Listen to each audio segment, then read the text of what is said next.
Hey guys, today we're going to do a video on metal detecting, and what this is about is I have cabin fever.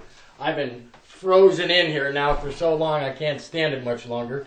I got to get out there and do some metal detecting, but the ground is still covered with about 6 inches of snow. So what we're going to do today is go over all the equipment, show you everything I'm doing here, and use this as a trailer for my new YouTube channel on metal detecting. So what we have is a Garrett. This is a Garrett 350. This is the cover for the head. This is the machine itself. Pretty little thing. I've got the cover off here just because I'm going to take the batteries out right away because I'm still going to have to store the dang thing for a while. But Garrett 350 was the most expensive I could afford.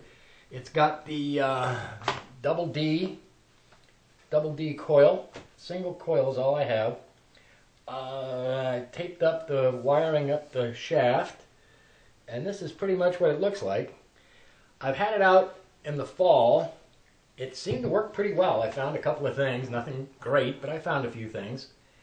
And it comes with head cover. It comes with a lot of stuff. It comes with the head cover, carrying case.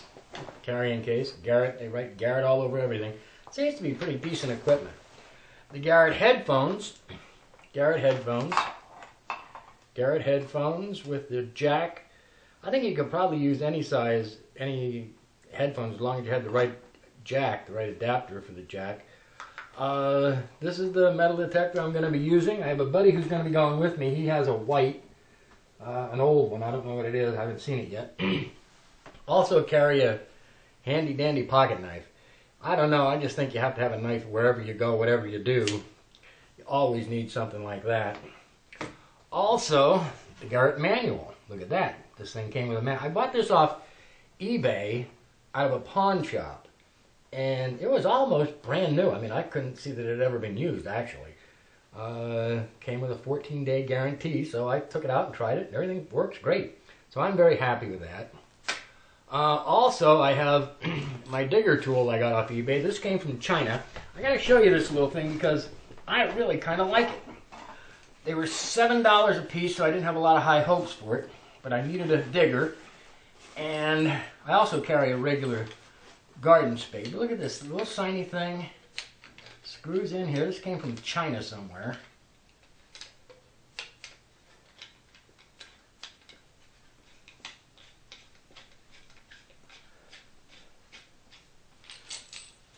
And you tighten that up good. And I've had this out a couple times. And I'll tell you, it works really well. You got a little pick thing on here if you want to use that. Saw on the side. I was surprised at how well that worked. I was cutting through roots with that. Worked really well. Nice little spade. Comes with a carrying case you can carry right on your hip. I was impressed with this. Actually, I'm impressed with all this stuff, but I don't know, maybe I impress easy. But it's durable, it's strong. Anyhow, that's the digger. Also carry with me a Gerber multi-tool. Gerber makes good stuff. Gerber's a good product. And this thing has, you know, everything you can think of in it. A screwdriver and a pliers and a pin.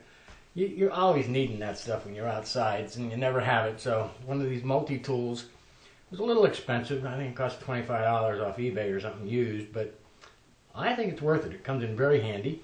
Extra batteries. Always carrying extra batteries because whenever you're really getting into something good, your batteries always die. This seems to be a law of YouTube. Everywhere, actually. And my pinpointer. Now, my pinpointer is a cheapo. This is a Centec handheld metal detector pinpointer.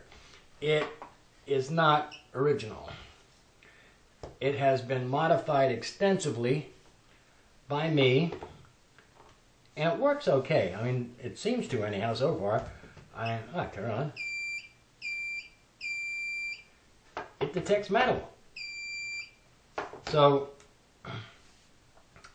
I did a video. I'll put it up down in the links below to show you how to modify this thing. Modify this, it's not too bad. It's only $16.99 as opposed to the $150 Garrett Pro pointer. Of course, I watched Nugget Noggin with his Garrett. I mean, he uses it almost like a shovel sometimes, and I don't think I could get away with that with this, but it seemed to work. It works okay. Didn't work well at all when I first had it, but once I modified it, it seemed all right. So these are the tools. This is all the stuff I have, and I'm going to be going out. My friend and I are going to start metal detecting as soon as the weather warms up. Oh, one other thing I wanted to show you. I made a homemade shaker here, a sifter. This is just a drawer. It's just a drawer. You can see in it, if you can see in it, it has chicken wire down here. I'm in West Virginia, guys. And in the chicken wire, you can see that the rings, coins, all that stuff doesn't fall through. So if the dirt is loose enough, just throw it in there, shake it a few times. I got to put handles on it. I got to screw handles onto the side, and that'll be my sifter. So, we're ready for spring. Come on, spring. Thanks for your time.